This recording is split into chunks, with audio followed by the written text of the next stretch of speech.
Joel Dobrin, Yeah. you have been such a busy man. I keep asking. I say, hey, when you come on? You go, I've got this. I've got this. Man, I don't know. There's always something. So I'm Well, glad to finally have your positive energy, because since the first day I met you, I thought this is a guy I could get to know because you're such a nice guy. But you're not just a nice guy. You're someone you're the ultimate professional. You really know what you're doing in the cost segregation field. You're saving people hundreds of thousands, even millions of dollars every year, and that makes you a really special guy. So Joel Dobrin, thank you for being here. I really appreciate it.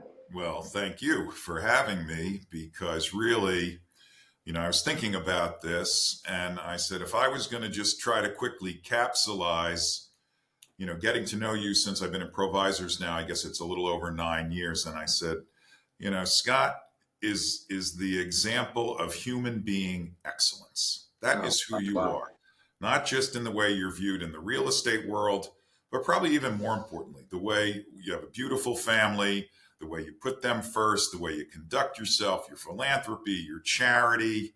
You set a high bar, man, and you're a magnet for people, and it's really a credit to you. The world is a better place because Scott Nell is in it, and I mean that sincerely. So That's very, very sweet of you. When you talk like that, I think about my daughter, because whenever I say something nice to her, yeah, she goes, she doesn't know what to say. I said, sweetie, just say thank you. I'm just expressing my heart to you. I love you.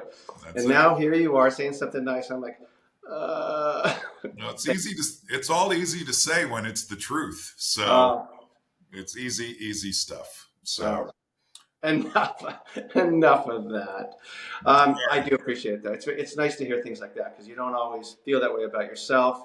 You do your best, but you always fall short in different areas, and so it's nice to hear that. It feeds the spirit. So thank you for that. well, I think those of us that really have always strived to do the right thing by people and just put in the work. And I think it's really, you kind of put in the work that sometimes nobody sees, but it's that work that when everybody sees, then that's a representation of that hard work. So I think that's something that we've shared over the years. And so, birds of a feather, I guess you might say. Or feather, whatever. It could be Feather, feather. feather, potato, potato. I told you this is going to be this is just going to be a conversation.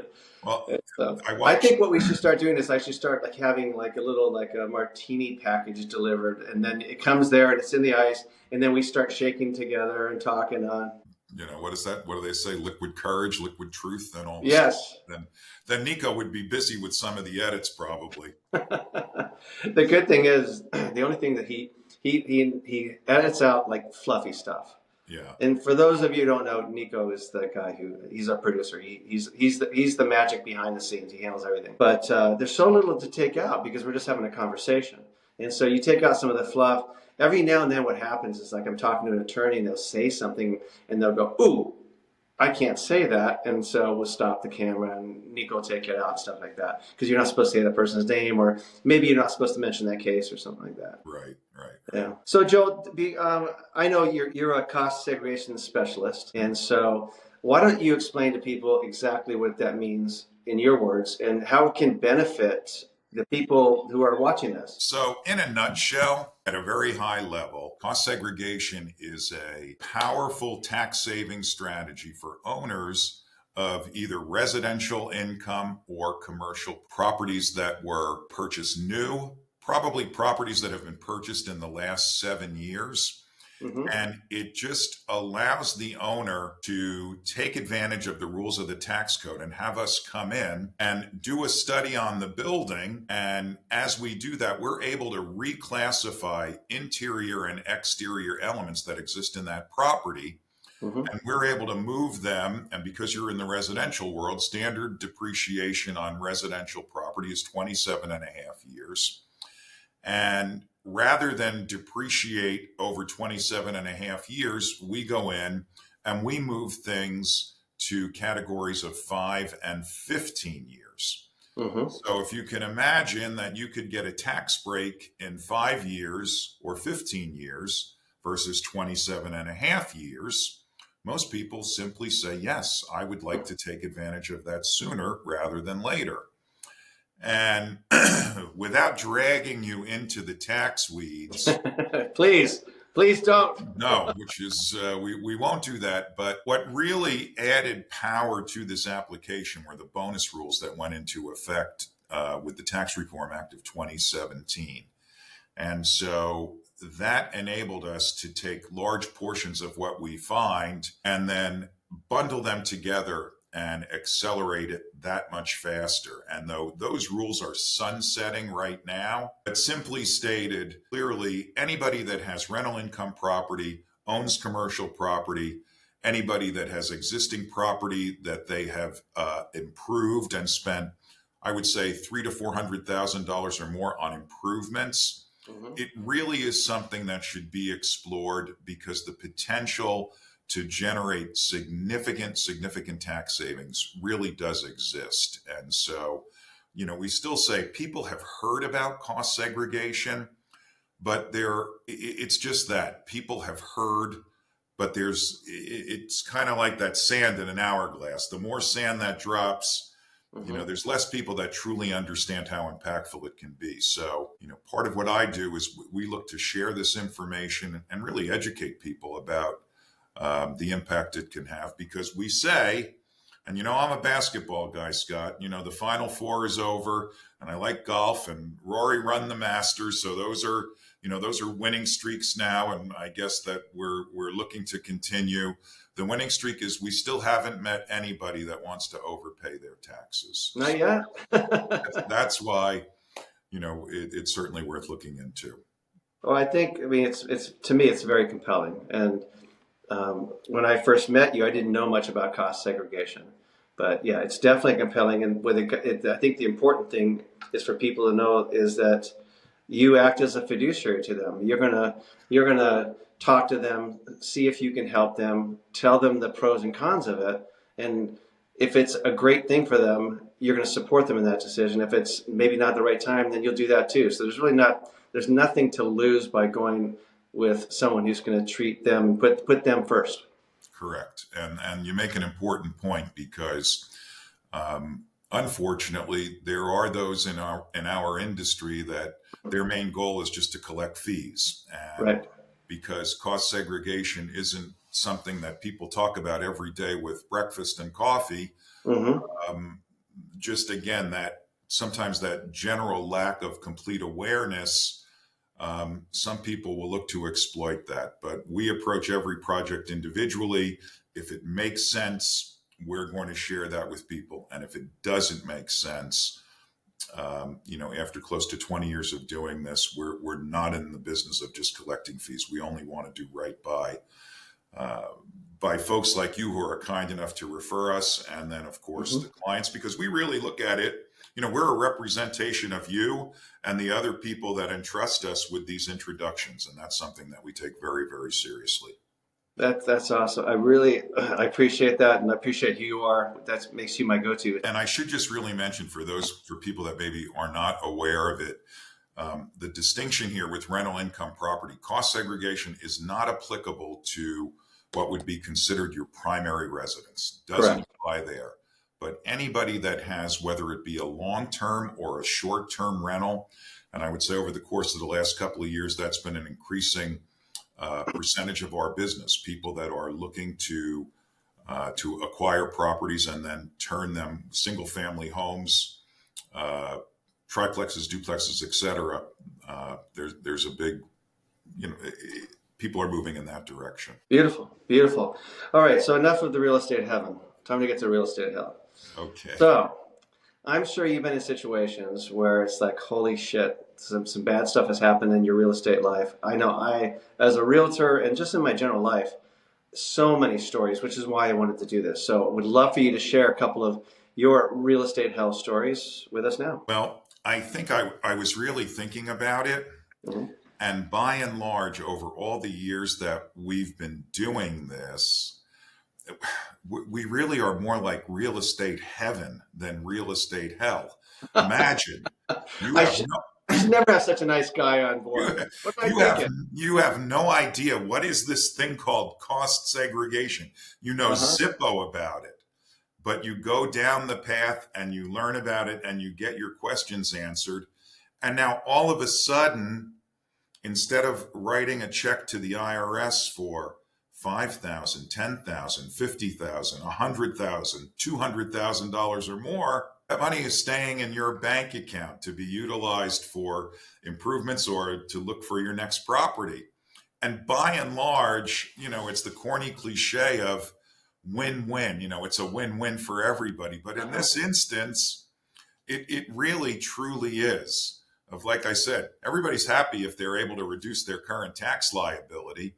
And if you are the individual that introduces this strategy to your clients amongst all the other great things you do, now you're going to introduce them to a strategy that they hadn't heard of. And now you're going to help put additional tax savings in their pocket.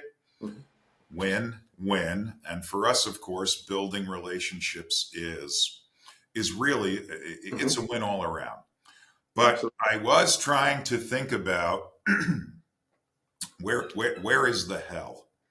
And I think that the hell. Well, let me ask you this before you go. So, Yeah. has there been a situation where, let's say, you're gearing up to do something and something happens that in a deal where it went south because, let's say, some new information came out, that type of thing? Is there something where you go, oh my gosh, this could be a hairy situation, and then Joel Dobrin was there to save the day? Well, maybe I can say the way we get there, it's a little different route, but here's what I can share.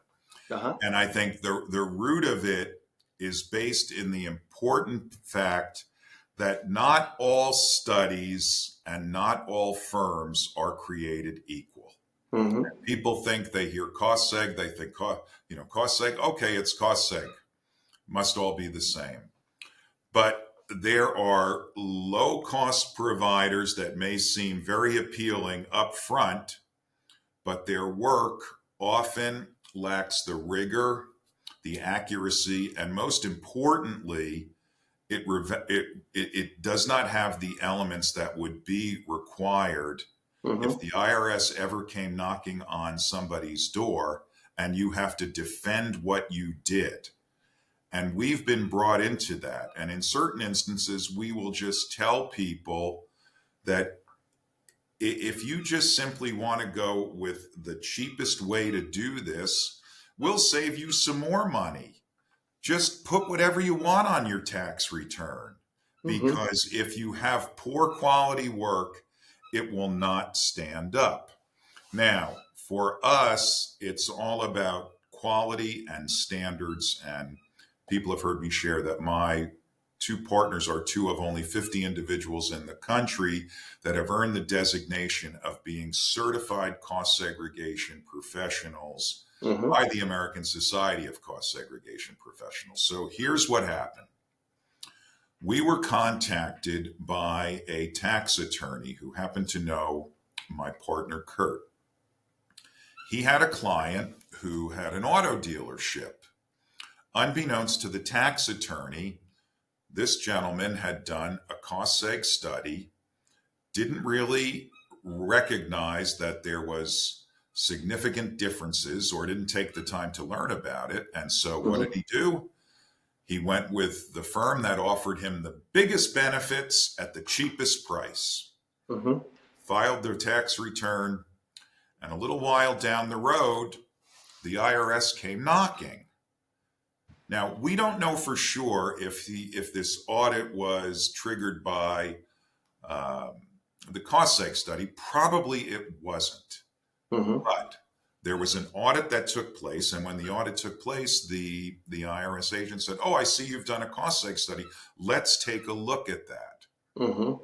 And it did not take long because it was so egregious in what was done. And it was so far off of what the rules call for, right, that the agent said, this is garbage. What do you think you're doing here? So he was assessed penalties and interest, and they gave him 45 days to clean up the work that had been done, submit a new study. Otherwise, the entire thing was just going to be wiped out, Oh and my God. he would really be up a creek without a paddle, basically. Did you, so did they come to you with that? Is this an instance where maybe it wasn't done right and you were able to come in and save the day? So here's what happened. So as Boom, I let's said, go. Let's go. so the tax attorney of this client, who unbeknownst to him, he had no clue of what was being done, how this work was performed. Once he saw it and he saw what had come, how the IRS had reacted to his client, he just was like, well, we got to get this taken care of. And so he got in touch with us. We saw the report that had been done, and it really was, it was awful. That there's no other way to say it. Right. So we came in, we cleaned up the mess, we sent them a completed study, and we moved on down the road. Perfect. So I was right. Wait, You did have a real estate health story. hold on. Hold on, there's more. There's more. Okay. 3 weeks later, 3 to 4 weeks later, the client calls us. He says, listen, he said, you guys were great. You did everything you said you were going to do. Now I see what a real cost seg study looks like. He said, I have 11 other dealerships. Oh, wow. I did the same kind of study with those 11 other dealerships. Please send me your engagement letters. Tell me what you need to get these done, because I want to do this, because I do not want to go through what I went through on this one. So That's a great story. that was really an instance where, as I said, typically, we're kind of in a happy business, but if people, we often say, if it's just low price and you want big benefit, it's kind of like going to Vegas and rolling at the craps table. Mm-hmm. If the IRS never comes knocking at your door, you're a winner. Mm-hmm. If they do, you could have some issues.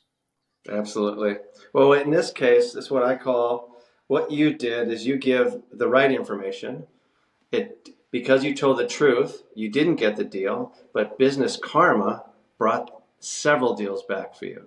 Yeah. And I just love that story. Yeah. That's awesome. So if you were to project out, about how much money do you think you saved this guy, realistically?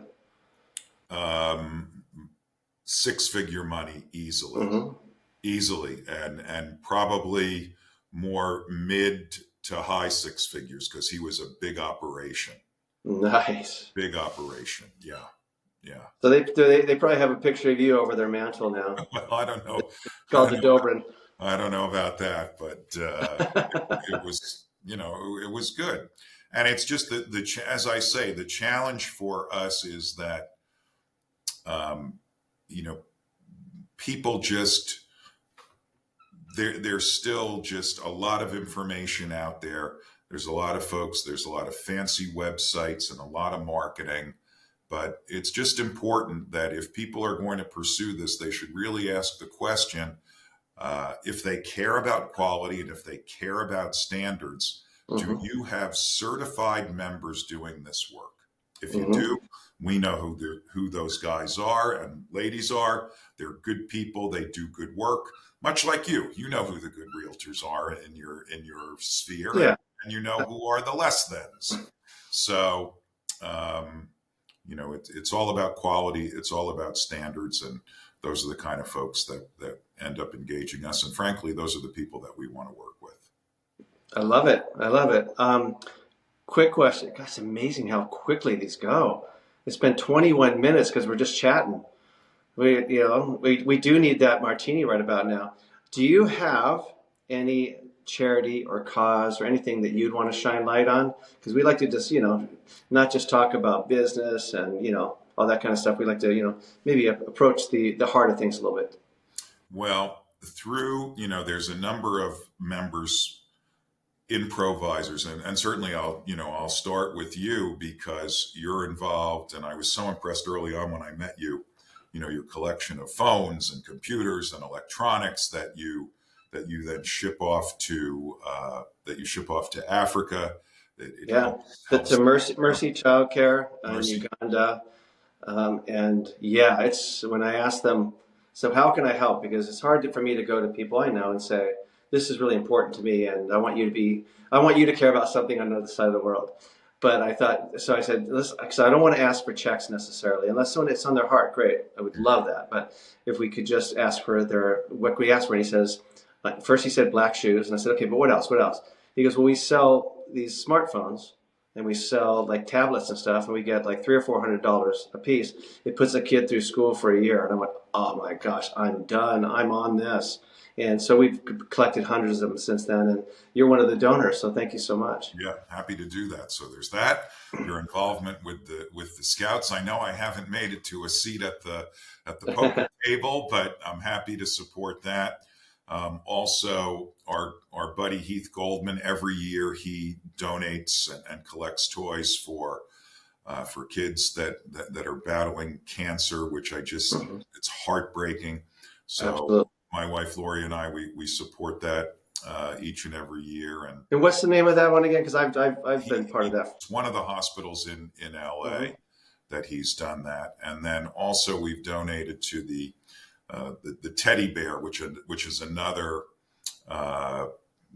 children, young families that are dealing with cancer. And then last but not least, we support it's called Duchenne's muscular dystrophy, and there's a group called Charlie's Fund that is my sister's husband's brother. Her son was afflicted with this, and it's just it's one of those awful diseases, and so we've supported that for years. So yeah, you're not just a big guy. You're a big guy with a big heart. We're just to give is good. That's kind of the way we look at it. Absolutely. Well, thanks for coming on, man. I told you it was going to be quick and easy. We don't need to spend an hour on this. Right. We're going to have Nico come back, and then he will make sure it downloaded. Depending on your connection, he'll tell us. Right. I had someone else I was working with before, and it sometimes took 4 or 5 minutes to get them to come back. And so with Nico gets here pretty quickly because he usually doesn't fall asleep during the recording. So it works out. Wouldn't that be funny at this one time, though? All of a sudden it's like, oh, Nico. And he is asleep somewhere. Well, it says 99% uploaded on the... Oh, that's great. So maybe that means we're headed in the right direction. Yeah.